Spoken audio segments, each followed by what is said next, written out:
Paul Kagame et Yoweri Museveni. L'arrivée de Kaguta Museveni ce vendredi 24 juin 2022 après-midi, à Kigali, rend plus complexe l'équation politique dans la région des Grands Lacs. Pendant que les officiels congolais comptaient sous peu isoler et affaiblir Kagame en s'attachant au service ougandais, plusieurs signaux nous font voir que les relations entre le Rwanda et l'Ouganda se sont visiblement réchauffées.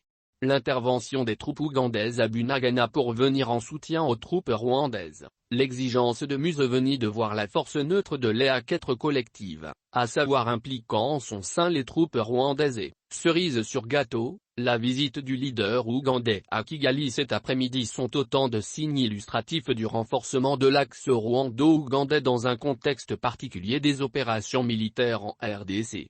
Commentant cette visite de Museveni à son père rwandais, le général Muziato était une vérité à prendre en compte. You country to fight Basho Ezi Buyul Alvelos. Côté Yanisian. Abanya Rwanda Murakos-Sian. Basho Ezi de qui s'agit-il?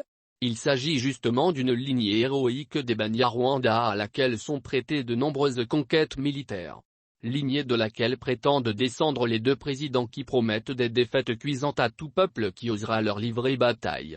Ceci dit, plus besoin de trop de réflexion pour comprendre la direction qu'est en train de prendre le cours des événements militaires et politiques dans la région interlacustre. Dans la mise en pratique de la règle de 3, notamment de 2 contre 1, c'est bel et bien la RDC qui est mise en minorité. Mieux vaut le savoir clairement pour ne pas se laisser duper par de fausses promesses et par des alliances colorées de tentatives croisées de déstabiliser le Congo de Lumumba.